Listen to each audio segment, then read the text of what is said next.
Andy, congratulations on being appointed manager of Tranmere Rovers. How does it feel to take the reins on a permanent basis after your interim spell? Brilliant, really proud. It's a momentous day in my life and my career. To become manager of Tranmere Rovers on a permanent basis is something that, when I took over as an interim manager, at the start of those 13 games, is always something that I was looking to do.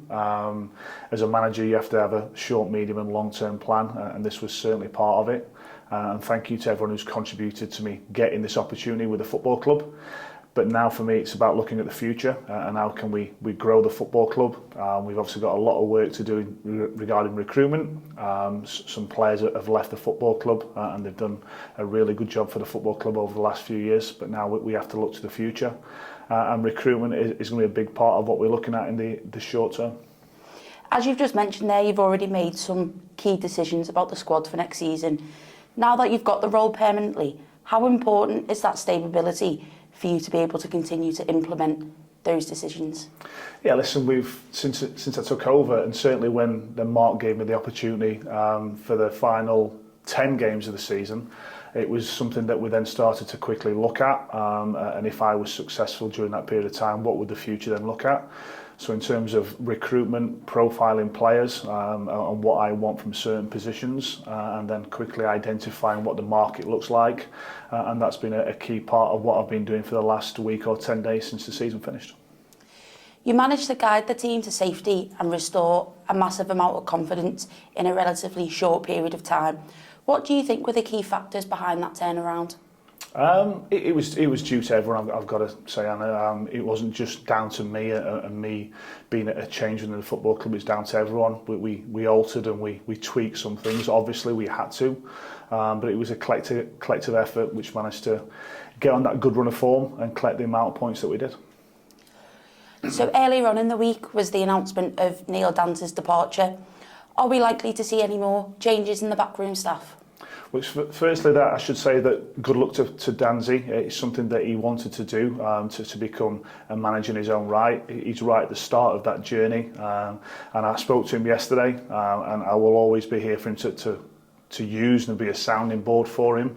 And it did a great job for the football club. There's a role now vacant, but what I do need to say is that I've worked with Parky now for 6 months, really, 5-6 months.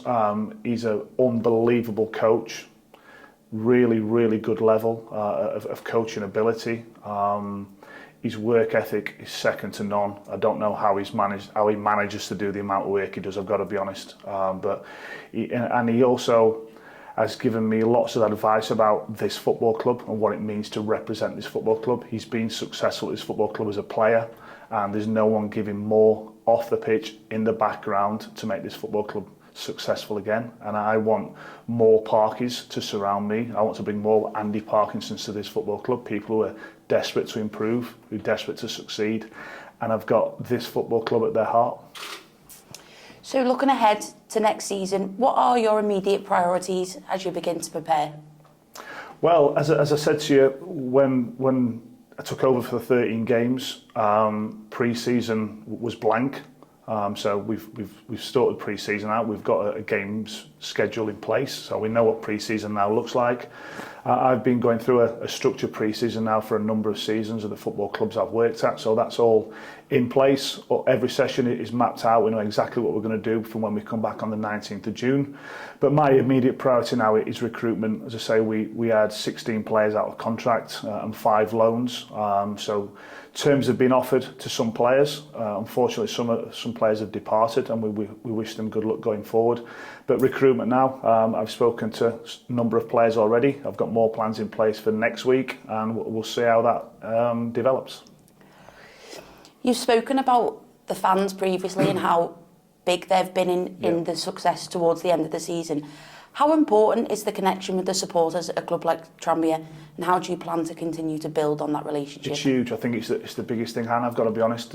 The noise and the atmosphere actually surprised me. I've got to be honest. We were fighting to stay in League Two, but when we were winning games at Prenton Park at the end of the games, it was like we were chasing promotion, and that's what we want to do. We want to create more noise, more dreams for the supporters.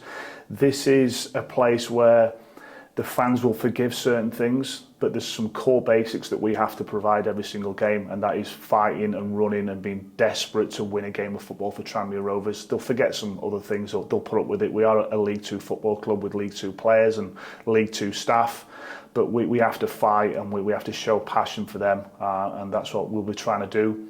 So they were really supportive towards me. The final home game of the season in the tent next to the ground was a great night. I spent a few hours in there with the fans, and they've played such a great part in us surviving in League Two. But I don't want to just survive in League Two. I want to take this forward now and grow. And I'll say I've spoke about my own ambitions and the ambitions of this football club, and they're aligned. We don't want to be down the bottom end of League Two next season. We want to be pushing the other end. You mentioned obviously we are in League Two.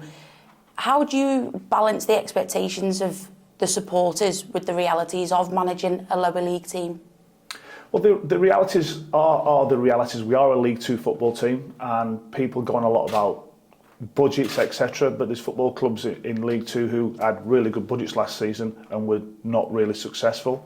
So whatever the financial constraints or not are, I have to spend that money wisely. I have to bring in the right person first and foremost to this football club who knows what it's like to represent this club.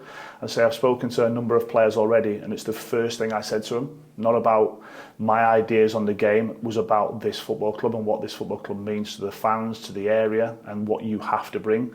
And if you can't bring that, I won't be bringing you to the football club. If you don't think you can match those expectations, you won't be coming. So there's going to be some basic requirements. But League Two football is based, in my opinion, a lot on organisation, a lot on fitness, a lot on being really good at set plays and bringing some stardust and having some players who can bring that stardust at the right time. But collectively, we're going to have a really tough pre-season, so I can guarantee that the players will be fit, and they'll be fit for the first game, but hopefully they'll be fitter for the 46th game as well. So we have to bring certain requirements to every single game, and that's what we're looking to do. You've had coaching roles at various levels of the game. How has that experience prepared you for this position, and how do they influence your approach as a manager? Wow, good question. Yeah, I've obviously been an assistant for a long period of time, but my own views on how the game should be played have changed and altered over the years as the game's changed and altered itself. I learnt a lot about managing at Port Vale, managing up and down, and the players and the fans and expectations. So all those things will stand me in really good stead, and I've tried to use those learnings immediately in the 13 games at Tranmere. And listen, every experience for me is a good one. It's good to reflect on where you are, good and bad, and for me to try and be the best manager I can be. And just finally, what message would you like to send to the fans as you begin your next chapter at Tranmere Rovers? Be excited for the future. I am. That's why I'm here. That's why I've stayed at the football club. I want to be ambitious. I want the football club to be ambitious. It is. It's a big summer for the football club. We have to recruit really well. We have to add a number of players. But I want the fans to dream. I don't want them to be happy with us finishing 20th in League Two. That's not what I'm going to be about. It's about pushing every single day for us to improve. We need them more than ever. I want them to see a successful Tranmere Rovers, and I look forward to seeing them in the not too distant future. Perfect. Thank you very much. Thank you.